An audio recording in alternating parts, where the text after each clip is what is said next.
రాజకీయ కుట్రతోనే మంత్రి కొండ సురేఖ ఓటర్ లిస్టు సరిగా లేదని, బ్యాంకులో ఆర్థిక అవకతవకలు జరిగాయని నిరాధార ఆరోపణలతో జిల్లా సహకార అధికారికి ఫిర్యాదు చేయించారని urban Warangal cooperative bank chairman Errabelli Pradeep Rao ఆరోపించారు.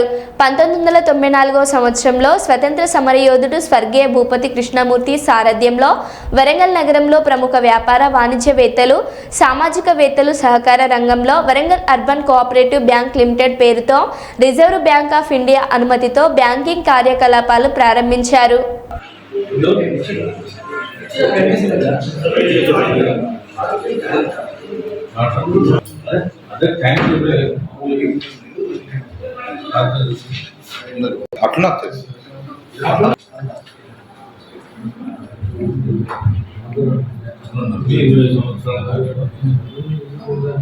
ఎప్పుడైతే వచ్చిందో వచ్చినప్పుడు నుంచి నేను శాలరీ తీసుకుంటున్నా, డీజిల్ కూడా కొంత తీసుకోవటం జరిగింది.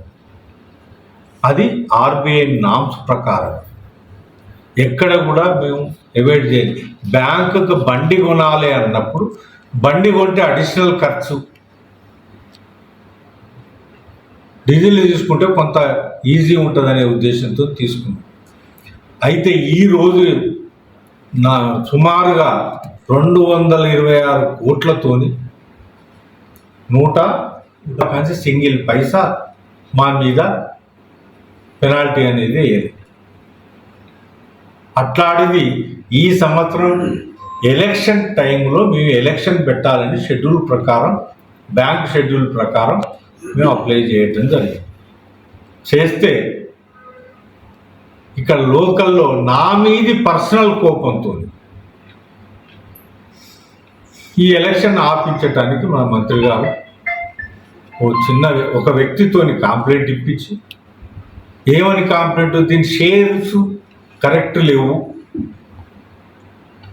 షేర్స్ ఈ మెంబర్షిప్స్ అంతా డూప్లికేట్ ఉన్నది కనుక దీన్ని ఎలక్షన్ ఆపాలని కంప్లైంట్ ఇచ్చి, అయితే వాళ్ళు వచ్చి తనిఖీ చేసి ఈ షేర్స్ అన్ని కరెక్టే ఉన్నాయి, ఇది ఎలక్షన్కి పోవచ్చు అని రిపోర్ట్ కూడా ఇవ్వటం జరిగింది. మళ్ళా ఇదేదో పోతుందని మళ్ళీ అర్బన్ కోఆపరేటివ్ బ్యాంక్ మేము ఈ పాలకవర్గం 2000 సంవత్సరంలో భూపతి కృష్ణ గారి మీద వారి మీద పోటీ చేసి ఈ ప్యానల్ ఒక అత్యధిక మెజార్టీతోనే అప్పుడు మమ్మల్ని గెలిపించడం జరిగింది. మేము గెలిచినాక మేము బ్యాంకులకు పోయి చూస్తే అది వీక్ స్టేటస్, అంటే బ్యాంకు దివాలా తీసిన బ్యాంక్ కింద ఆర్బీఐ సర్టిఫికెట్ ఇచ్చి ఉన్నది. అదేవిధంగా ఆ సంవత్సరమే మహిళా బ్యాంకు కూడా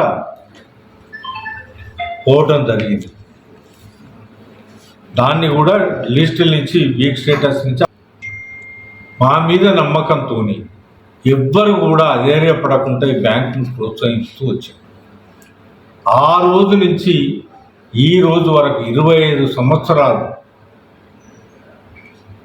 ఎవ్వరు కూడా బ్యాంకులో డైరెక్టర్ ₹1 తీసుకొని 12 సంవత్సరాల తర్వాత రెండో టర్మ్ తర్వాత ఇన్కమ్ ట్యాక్స్ బ్యాంకు వేయటం జరిగింది. మా సొంత పైసలే పెట్టినాం. డైరెక్టర్లో వచ్చి తిరిగి అప్పులు కనుక తీసుకున్న వాళ్ళ దాంట్లో ఎంత పర్సెంటేజ్ రికవరీ ఎంత ఉండాలి? బిలో 3 ఉండాలి. మనది ఎంత ఉన్నది?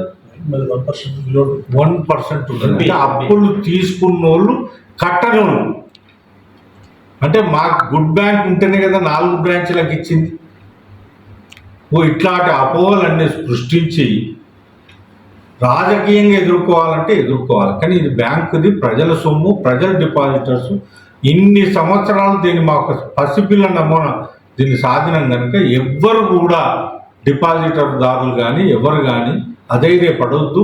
ఇది కోర్టు నుంచి వస్తుంది. మళ్ళీ మీరు మీకు ఎవరు నచ్చితే వాళ్ళు, నన్నే ప్రదీప్ రావును జగన్నాథన్ అనే కాదు, మీకు ఎవరు నచ్చితే వాళ్ళని ఎన్నుకొని బ్యాంకును ముంగటి తీసేయండి. కానీ మేము ఇరాన్ మస్క్ నేను గెలిచినాం అంటే ఆయన ఇట్లాంటి చేయలేదు. ఈ బ్యాంక్ మంచిగా నడుపుతారు, వీళ్ళే ఉండని అని అన్నాడు. అట్లా చూసుకున్నారు తప్ప ఏ రాజకీయ టీఆర్ఎస్ వాళ్ళు ఉన్నారు. నేను పోటీ చేసి పూకుంటే వాళ్ళు ఎవరన్నా చేసిండ్రా? మా 5 టర్ములలో 2 సార్లు ఎలక్షన్ అయింది, 3 సార్లు యునానిమస్ అయింది. ఆ 3 సార్లు మా ప్రభుత్వం లేదు.